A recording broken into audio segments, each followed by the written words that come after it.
Avant de démissionner dans ton poste, écoute ça. Je vois les gens abandonner souvent leur travail, leurs affaires ou leur carrière professionnelle à l'idée de suivre Jésus. Et souvent ces personnes, une fois qu'ils sont en Christ, c'est la course au titre. Ils veulent tous être des pasteurs, des prophètes, des docteurs ou des évangélistes. Tu sais, le monde n'a pas besoin seulement des pasteurs et des apôtres éloquents, ni des prophètes spectaculaires pour qu'ils croient en Dieu. Cessez de courir derrière ces titres.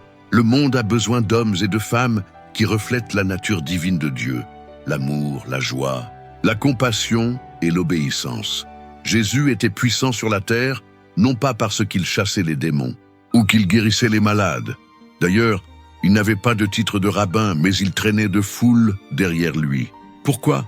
Parce que sa vie reflétait l'amour de Dieu. Son entourage a rendu ce témoignage concernant Jésus. Nous avons contemplé la gloire de Dieu en lui. Le mot « gloire » signifie la nature de Dieu.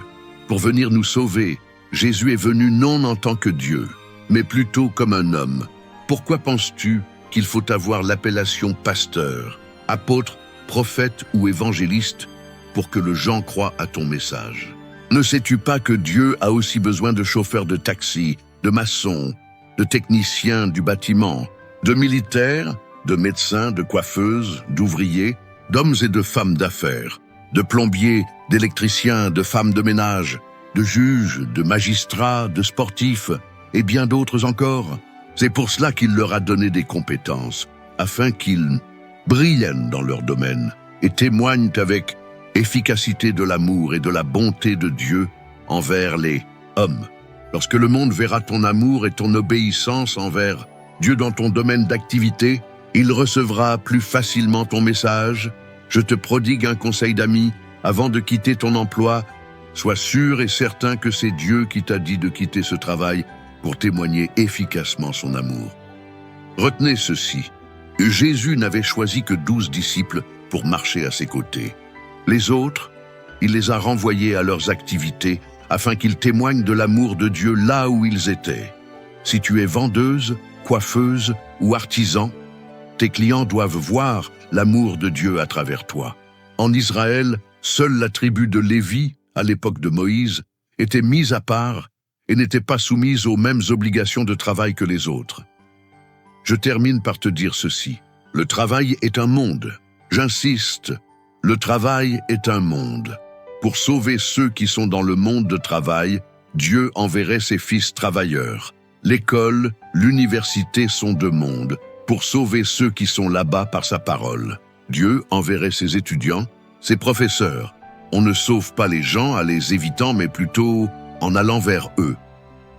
Avant de déposer ta lettre de démission pour de raisons que cet environnement de travail n'est pas chrétien ou elle ne répond pas à ton appel, la question que Dieu te pose au travers des Écritures saintes est celle-ci.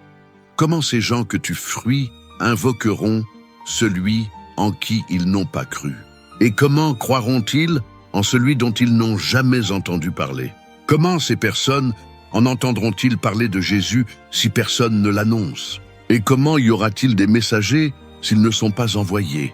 Comme il est écrit qu'ils sont beaux les pieds de ceux qui annoncent la paix et de bonnes nouvelles, c'est toi l'élu de Dieu qui dois montrer à ce gens la voie de Dieu. C'est toi le champion de Dieu pour gagner le cœur de ces gens-là pour Dieu. C'est toi le messager de Dieu dans cet environnement-là. C'est toi la lumière qui doit briller dans ce monde-là. C'est toi l'envoyé de Dieu dans cette société-là que tu veux fuir. S'il te plaît, ne fuis pas ta responsabilité. Jésus n'avait pas fui Jérusalem. Jésus était l'ami des pécheurs et des personnes rejetées par la société. Les religieux lui reprochaient cela en disant « Pourquoi mangez-vous et buvez-vous avec les publicains et les gens de mauvaise vie ?» Jésus leur répondit « Ce ne sont pas ceux qui se portent bien qui ont besoin de médecins, mais les malades. Je ne suis pas venu appeler à la repentance des justes, mais des pécheurs. » Si tu peux répondre aux questions que Dieu pose dans Romains 10, au verset 14, alors tu peux envisager de démissionner.